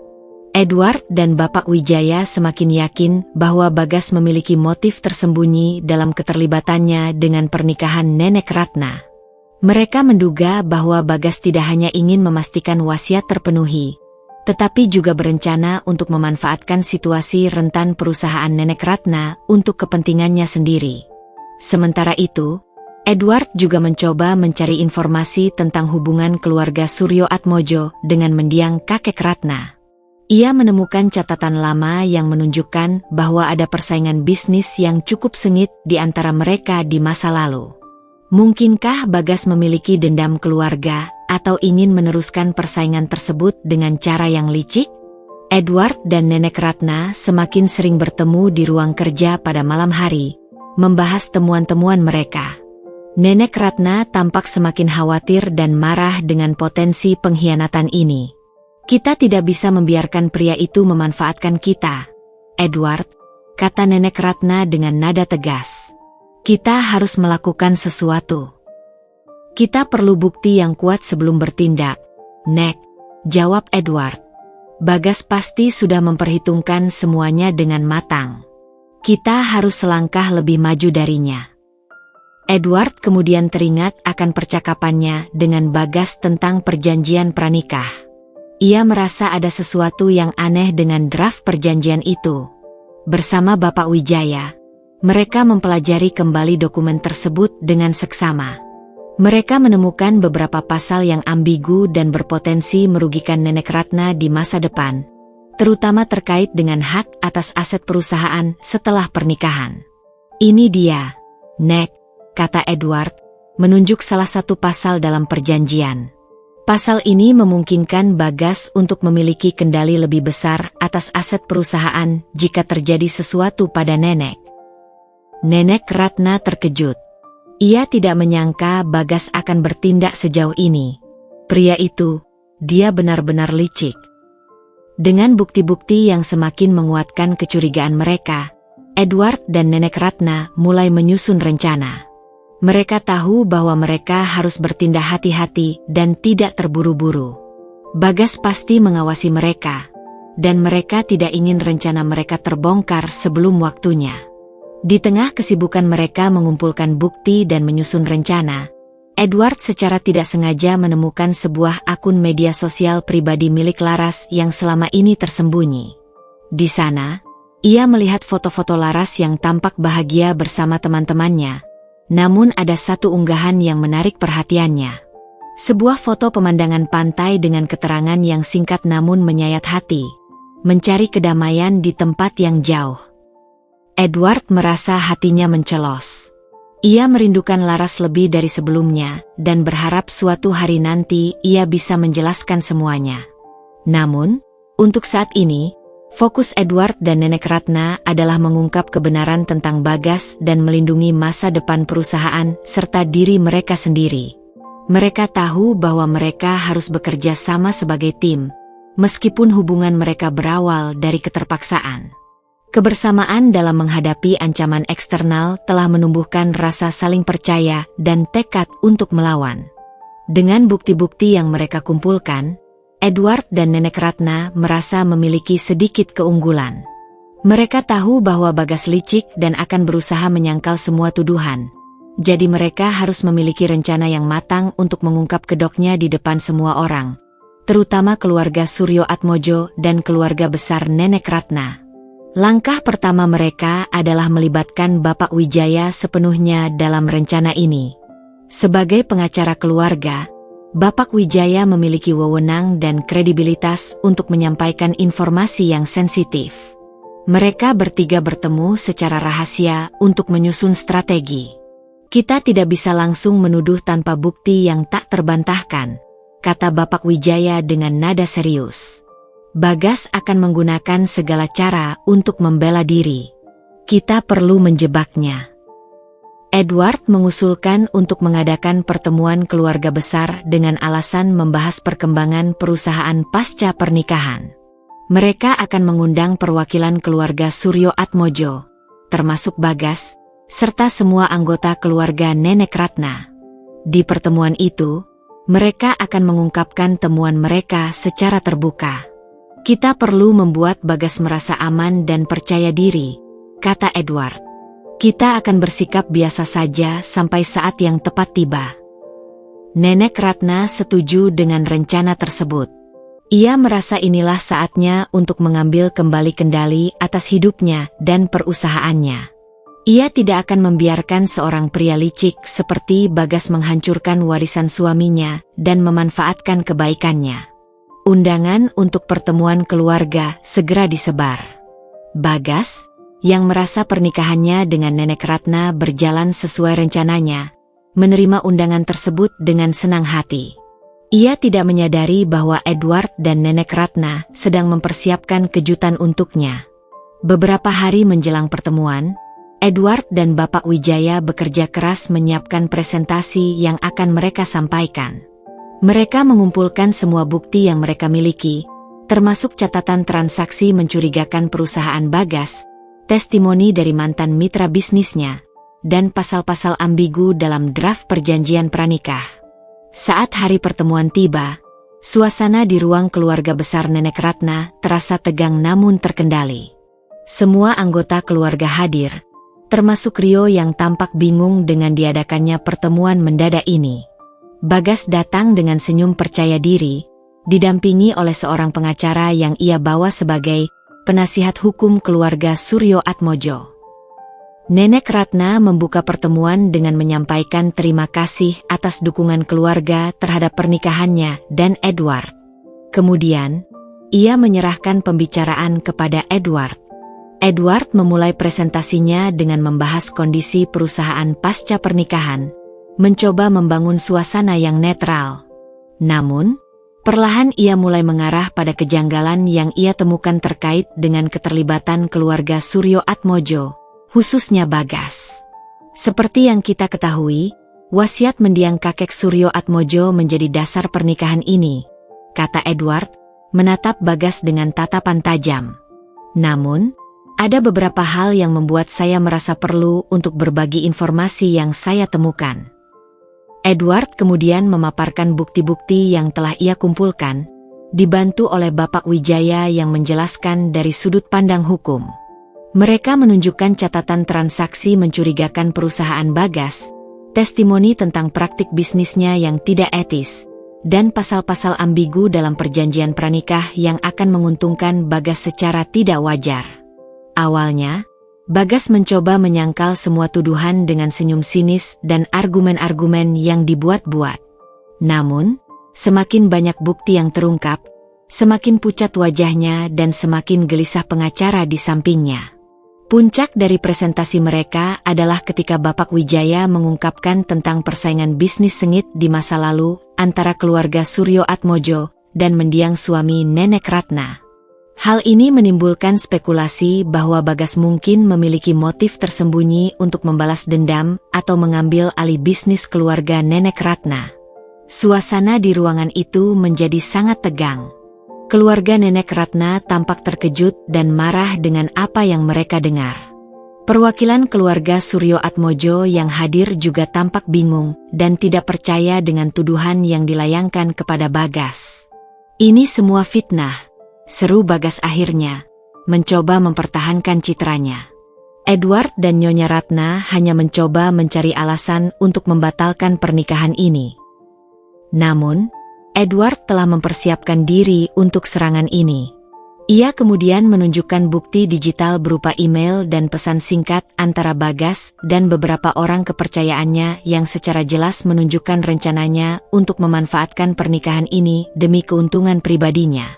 Dengan bukti-bukti yang tak terbantahkan, kedok Bagas akhirnya terbongkar. Keluarga Suryo Atmojo yang hadir tampak sangat marah dan malu dengan tindakan perwakilan mereka. Mereka berjanji akan melakukan investigasi internal dan mengambil tindakan tegas terhadap Bagas jika terbukti bersalah. Nenek Ratna menatap Bagas dengan tatapan kecewa dan marah. "Saya tidak menyangka kamu akan berbuat sejauh ini. Kamu telah memanfaatkan kebaikan keluarga kami dan mencoba menghancurkan warisan suami saya." Bagas tidak bisa berkata apa-apa lagi. Ia hanya bisa menundukkan kepala, menyadari bahwa permainannya telah berakhir. Setelah kedok Bagas terbongkar di hadapan keluarga besar, suasana di rumah Nenek Ratna berubah drastis. Kemarahan dan kekecewaan mendominasi, terutama dari pihak keluarga Suryo Atmojo yang merasa malu dan marah atas tindakan Bagas. Mereka segera menarik kembali semua dukungan mereka terhadap Bagas dan berjanji akan menanggung semua kerugian yang diakibatkan oleh ulahnya. Pernikahan antara Edward dan Nenek Ratna, yang awalnya didasari oleh wasiat dan kini diperumit oleh intrik Bagas, menjadi sorotan utama. Keluarga Suryo Atmojo merasa bersalah atas tindakan perwakilan mereka, menyatakan bahwa mereka tidak lagi menuntut pemenuhan klausul pernikahan dalam wasiat. Mereka menyadari bahwa pernikahan yang dipaksakan dan didasari oleh kebohongan tidak akan membawa kebaikan bagi siapapun. Nenek Ratna, yang merasa lega namun juga terluka oleh pengkhianatan Bagas, akhirnya berbicara dari hati ke hati dengan Edward. "Edward, nak," katanya dengan suara lembut namun tegas, "kamu telah melakukan lebih dari yang bisa nenek harapkan. Kamu telah melindungi nenek dan warisan suami nenek dari orang yang berniat jahat.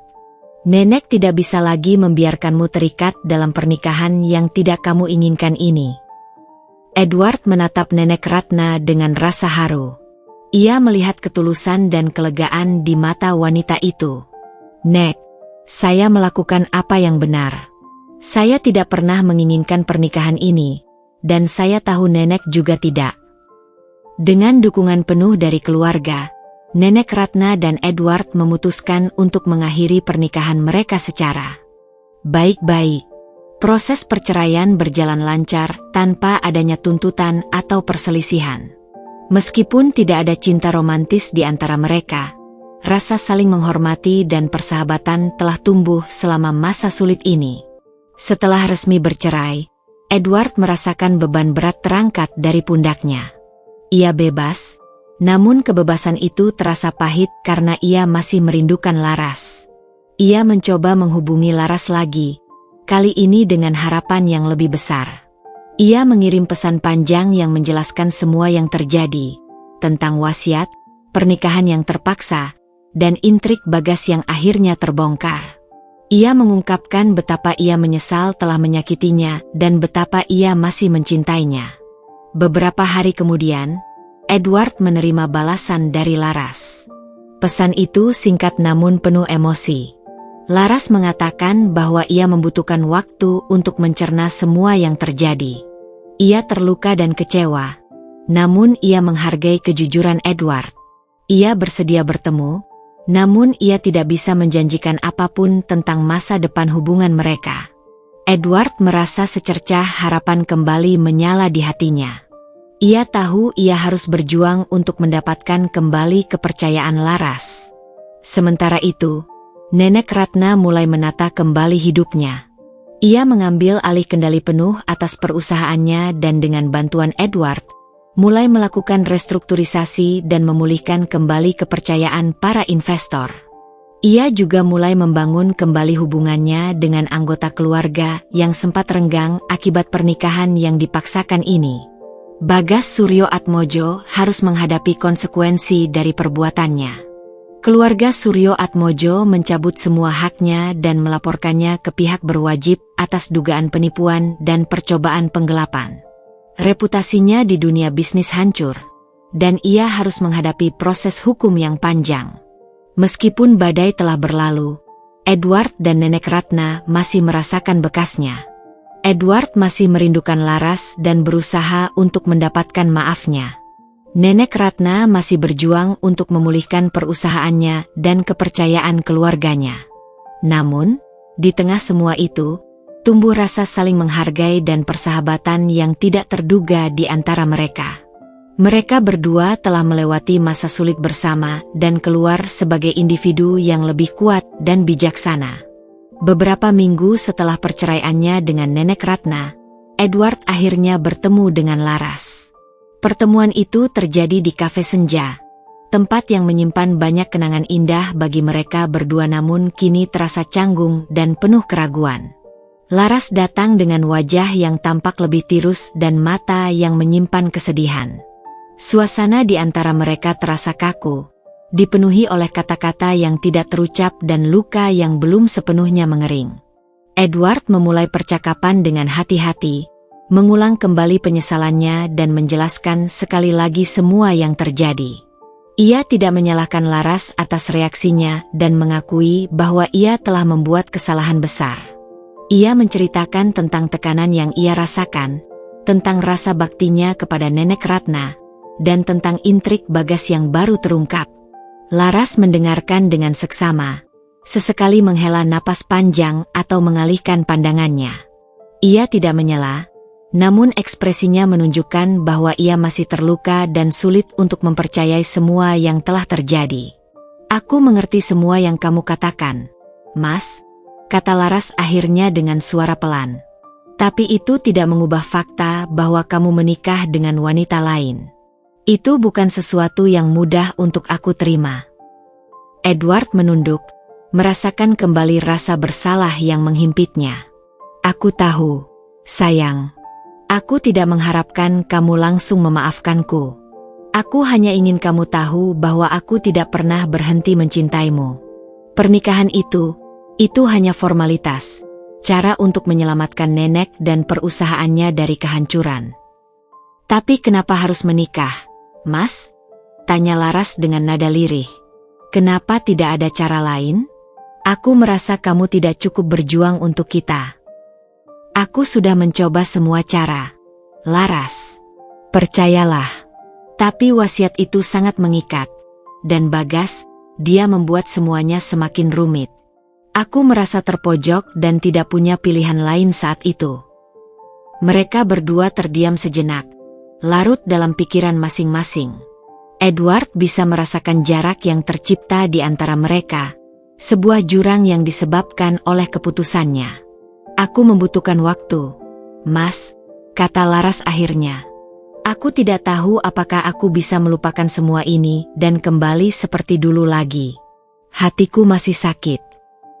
Edward mengangguk mengerti. "Aku akan menunggu, Laras. Berapapun lamanya. Aku akan melakukan apapun untuk mendapatkan kembali kepercayaanmu." Setelah pertemuan itu, Tidak ada kepastian tentang masa depan hubungan mereka. Namun, Edward merasa lega karena Laras bersedia mendengarkannya. Ia tahu ia harus bersabar dan membuktikan ketulusannya melalui tindakan. Edward mulai menjalani hari-harinya dengan harapan baru. Ia fokus pada pekerjaannya sambil terus berusaha menghubungi Laras secara berkala, mengirim pesan singkat atau email yang berisi perhatian dan kerinduannya. Ia tidak memaksanya untuk segera memberikan jawaban, namun ia menunjukkan bahwa ia tidak akan menyerah. Sementara itu, hubungan Edward dengan Nenek Ratna semakin dekat. Mereka menjadi teman dan saling mendukung dalam menghadapi tantangan masing-masing. Edward sering mengunjungi Nenek Ratna, membantu mengawasi perkembangan perusahaan dan sekadar menemaninya. Mereka berdua belajar dari pengalaman pahit ini dan menjadi lebih bijaksana. Laras akhirnya bersedia bertemu Edward lagi beberapa minggu kemudian. Pertemuan kedua itu terasa sedikit lebih cair, meskipun masih ada kecanggungan di antara mereka. Mereka berbicara lebih terbuka tentang perasaan masing-masing, tentang luka yang dirasakan Laras dan penyesalan Edward. Edward tidak menjanjikan bulan dan bintang. Ia hanya berjanji akan selalu ada untuk Laras, akan berusaha menjadi pria yang lebih baik, dan akan menghargai setiap kesempatan yang mungkin diberikan kepadanya. Perlahan, setahap demi setahap, Laras mulai melihat ketulusan Edward. Ia melihat penyesalan yang nyata di matanya dan kesungguhannya untuk memperbaiki kesalahan. Luka di hatinya belum sepenuhnya sembuh. Namun ia mulai membuka hatinya kembali untuk kemungkinan kedua. Waktu terus berjalan, membawa bersamanya proses penyembuhan yang perlahan namun pasti. Edward tidak pernah berhenti berusaha untuk mendapatkan kembali hati Laras. Ia melakukannya bukan dengan kata-kata manis semata, tetapi melalui tindakan nyata yang menunjukkan penyesalan dan kesungguhannya. Ia selalu ada untuk Laras ketika wanita itu membutuhkannya, menjadi pendengar yang baik, dan menghormati ruang serta waktu yang Laras perlukan untuk memproses semua yang telah terjadi. Laras, meskipun masih menyimpan bekas luka, perlahan mulai melihat perubahan dalam diri Edward. Ia melihat ketulusan dalam setiap usahanya, kesabarannya yang tak berujung, dan kerinduannya yang mendalam. Pertemuan-pertemuan mereka menjadi lebih sering dan lebih hangat. Mereka mulai berbagi cerita dan tawa seperti dulu, meskipun bayangan pernikahan Edward dengan Nenek Ratna sesekali masih menghantui percakapan mereka. Edward tidak pernah menghindari topik sensitif itu. Ia selalu menjawab pertanyaan Laras dengan jujur dan terbuka, mengakui kesalahannya dan menjelaskan situasinya tanpa mencari pembenaran. Kejujuran Edward dan kesediaannya untuk bertanggung jawab atas tindakannya perlahan mulai meluluhkan pertahanan Laras. Mereka mulai menghabiskan waktu bersama lagi, melakukan hal-hal yang dulu mereka sukai. Berjalan-jalan di taman, menikmati kopi di kafe senja, menonton film di bioskop. Setiap momen kecil itu terasa berharga bagi Edward, seperti merajut kembali benang-benang cinta yang sempat terputus. Nenek Ratna juga memberikan dukungan penuh pada Edward. Ia sering bertanya tentang Laras dan memberikan nasihat bijak tentang pentingnya kesabaran dan ketulusan dalam sebuah hubungan. Ia merasa bahagia melihat Edward kembali memiliki harapan untuk meraih kebahagiaannya. Suatu malam, saat mereka sedang menikmati makan malam romantis di sebuah restoran dengan pemandangan kota yang indah, Laras meraih tangan Edward. Tatapannya lembut dan penuh kasih sayang. "Mas," katanya dengan suara pelan, "aku rasa aku mulai bisa memaafkanmu sepenuhnya." Air mata haru menggenang di mata Edward. Ia menggenggam tangan Laras erat. "Terima kasih, sayang. Terima kasih karena kamu memberiku kesempatan kedua." "Ini tidak akan mudah, Mas," lanjut Laras. "Kepercayaan itu seperti kaca. Sekali pecah akan sulit untuk kembali utuh. Tapi aku bersedia mencoba. Aku masih mencintaimu, Edward." Malam itu menjadi awal babak baru dalam hubungan mereka. Mereka berdua tahu bahwa jalan di depan tidak akan selalu mulus. Namun mereka berjanji untuk saling mendukung, saling percaya, dan belajar dari kesalahan masa lalu. Cinta mereka, yang sempat teruji oleh keadaan yang sulit, kini memiliki fondasi yang lebih kuat dan lebih dewasa. Edward kembali bersemangat menjalani hidupnya. Ia tidak hanya fokus pada hubungannya dengan Laras, tetapi juga semakin sukses dalam karirnya sebagai arsitek. Ia belajar menghargai setiap momen dan tidak lagi menganggap kebahagiaan sebagai sesuatu yang. Hubungan Edward dengan Nenek Ratna juga semakin erat. Mereka menjadi sahabat sejati, saling berbagi suka dan duka.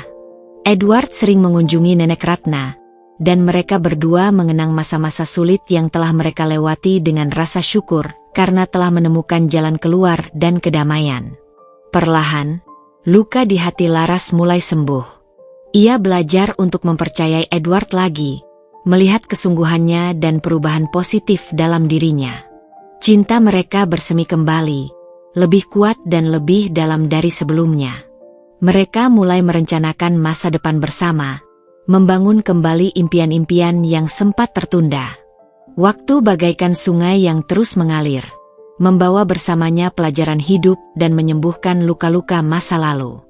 Beberapa tahun setelah badai pernikahan paksa dan intrik Bagas mereda, kehidupan Edward dan Laras menemukan kedamaian dan kebahagiaan yang telah lama mereka dambakan. Mereka mengikat janji suci pernikahan dalam sebuah upacara hikmat yang dihadiri oleh keluarga dan sahabat terdekat.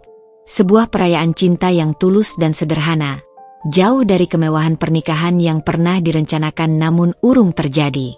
Di barisan depan, duduklah Nenek Ratna. Matanya berkaca-kaca menyaksikan Edward akhirnya menemukan kebahagiaan sejatinya. Senyum tulus menghiasi wajahnya yang penuh kerutan. Kehidupan pernikahan Edward dan Laras dipenuhi dengan kehangatan dan kebersamaan yang mendalam. Mereka membangun sebuah rumah yang nyaman dan penuh cinta. Di setiap sudutnya terpancar tawa dan kebahagiaan sederhana. Karir Edward sebagai arsitek semakin bersinar. Karyanya diakui dan dihargai. Laras pun mengembangkan bakat seninya, membuka galeri kecil yang sukses menampilkan lukisan-lukisannya yang penuh warna dan emosi. Mereka menjadi sumber inspirasi dan dukungan tak ternilai bagi satu sama lain, tumbuh bersama dalam setiap langkah kehidupan. Ikatan batin antara Edward dan Nenek Ratna tetap kuat dan tulus. Mereka sering menghabiskan waktu bersama, bukan lagi sebagai mantan menantu dan mertua, melainkan sebagai dua sahabat yang saling menghargai dan menyayangi. Edward sering mengunjungi Nenek Ratna di rumah besar itu, membantu dalam berbagai hal dan sekadar menemaninya menikmati sore hari di taman. Nenek Ratna melihat Edward bukan hanya sebagai orang yang pernah terikat dengannya dalam pernikahan yang dipaksakan, tetapi sebagai seorang putra yang tidak pernah ia miliki, seseorang yang selalu ada untuknya. Ia merasa bangga melihat Edward meraih kebahagiaannya dan bersyukur karena persahabatan mereka tetap utuh, bahkan semakin mendalam seiring berjalannya waktu. Di sisi lain, Bagas Suryoatmojo harus menanggung konsekuensi pahit dari ambisi dan kelicikannya. Proses hukum yang panjang dan melelahkan akhirnya membawanya pada vonis bersalah atas percobaan penipuan, penggelapan, dan pemalsuan dokumen. Reputasinya di dunia bisnis hancur berkeping-keping, dan ia harus membayar mahal atas kesalahannya, terasing dari keluarga dan lingkungan sosialnya. Suatu sore yang tenang, di bawah naungan senja yang melukis langit Jakarta dengan warna-warna hangat, Edward dan Laras mengunjungi Nenek Ratna di beranda kenangan, tempat yang menjadi saksi bisu berbagai peristiwa penting dalam hidup mereka. Mereka duduk bertiga, menikmati keindahan senja sambil berbagi cerita tentang kehidupan mereka yang kini penuh dengan kedamaian dan kebahagiaan. "Nek," kata Edward dengan nada penuh rasa terima kasih sambil menggenggam tangan Nenek Ratna yang terasa hangat. "Kami tidak akan pernah bisa membalas semua kebaikan dan pengorbanan Nenek. Tanpa Nenek, mungkin hidup kami tidak akan pernah bisa seperti sekarang ini." Nenek Ratna tersenyum lembut, pancaran kebahagiaan terpancar dari matanya yang mulai keriput. "Edward, Laras, kebahagiaan kalian adalah kebahagiaan Nenek juga. Kalian berdua berhak mendapatkan cinta sejati dan kehidupan yang kalian impikan. Nenek hanya senang bisa menjadi bagian dari perjalanan hidup kalian. Laras menyandarkan kepalanya di bahu Nenek Ratna dengan penuh kasih sayang. Nenek adalah keluarga bagi kami. Kami menyayangi Nenek lebih dari yang bisa kami ungkapkan dengan kata-kata. Nenek Ratna menatap mereka berdua dengan mata berkaca-kaca, merasakan kehangatan cinta yang tulus mengalir di antara mereka. Nenek juga menyayangi kalian berdua. Kalian adalah warisan cinta yang sesungguhnya dalam hidup Nenek. Bukan harta atau tahta, tapi kasih sayang dan kebersamaan yang tulus. Saat senja semakin larut, mewarnai langit dengan gradasi warna jingga, ungu, dan merah jambu, Edward dan Laras berpamitan kepada Nenek Ratna. Mereka meninggalkan wanita tua itu duduk seorang diri di beranda. Senyum bahagia terukir di wajahnya saat ia mengenang semua peristiwa yang telah mereka lalui bersama. Meskipun jalan yang mereka tempuh penuh dengan liku, air mata, dan pengorbanan, pada akhirnya mereka semua menemukan kedamaian dan kebahagiaan mereka masing-masing. Cinta dan persahabatan telah menjadi kompas yang menuntun mereka melewati masa-masa sulit, dan warisan hati itu akan terus mereka jaga dan hargai selamanya, di bawah naungan senja bahagia yang menyelimuti kehidupan mereka.